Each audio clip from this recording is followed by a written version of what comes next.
يا اهلا يا اهلا، اتفضلي يا انسه ارتاحي. شكرا يا دكتور. لا لا، انت حد قال لك اقعد انت يا ما لوح؟ انت قعدت يا دكتور ولا هو خروف اه فقاق؟ يا سيدي خروف فقوس، ده انت شويه شلحفات مش عارف اتحدفت عليها من انهي داهيه. خلاص يا دكتور حقك علينا ما تتزربنش. انت منين يا ابني، من انهي داهيه بالظبط؟ من كفر البطيخه يا دكتور. وداخل فاضي كده يعني مش عارف تجيب بطيخه يشخر الدكتور بتاعك؟ مش الموسم بتاعه والله يا دكتور، اخر السنه بقى ان شاء الله. خلاص انا مستنيك. وانت منين يا انيسي؟ انا من المشاية يا دكتور. طب ما فيش حته من النساجون الشرقيون كده ولا حاجه للدكتور بتاعك؟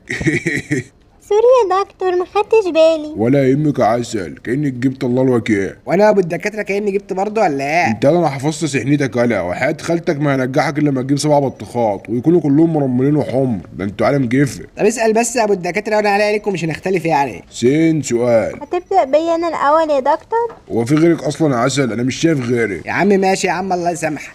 اسم الجميل اللي منورنا النهارده ايه؟ اسمي تلا هاني لؤي. شايف الاسامي اللي تفتح النفس يا لوح؟ جدها اسمه لؤي. انت اسمك ايه بقى يا شليحف؟ محسوبك عبده محروس الارنقاطي. ده جدها فقر نقاطك، صدق بالله انت عامل زي حته المخلل على طبق المهلبيه.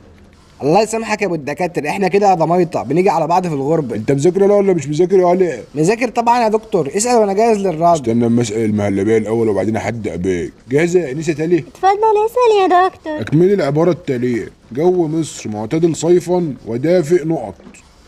نفي تحت البطانية يا دكتور. يا سلام يا سلام، تحت البطانيه يا دكتور، دي ادق اجابه علميه حصلت عليها النهارده ولا لا؟ اه يا دكتور الاسئله الهبله ديت وده سؤال اصلا؟ انت سمعت حد بيتكلم يا انسه تالي؟ اه يا دكتور، بيتهيألي انا سمعت صوت. ده حته المخلل اللي قاعده جنبك عامل دوشه ليه؟ يالا انا جاي لك اهو. اسال يا ابو الدكاتره انا جاهز. بص يا ابني، احمس حرر الهكسوس من مصر. اكسر يا زمايلي هكسوس، هكسوسي هكسوسي. ده جدع في هكسوسك يا دكتور، احنا في كليه صيدله انت بتسال ايه؟ احلف بالله احنا في صيدله والا ما خدت بالي. طب اذكر اسم دواء كحه عيشك كده. يا دكتور مفيش حاجه اسمها كده اصلا، انت بتسال ازاي؟ يعني في صيدله ومش عارف اسم دواء كحه، خلاص يعني صيف. استنى بس يا دكتور هفهمك. لا لا، ولا تفهمني ولا اي حاجه، اجابتك مرفوضه يا معلم. قولي لي يا عسل، ايه الاسم العلمي لما حد يقول هاتشي؟ بيعطس يا دكتور. الله عليك بجد، واضح انك سايبه الاستاذ الدكتور مجدي يعقوب ياكل عيش بس مش اكتر.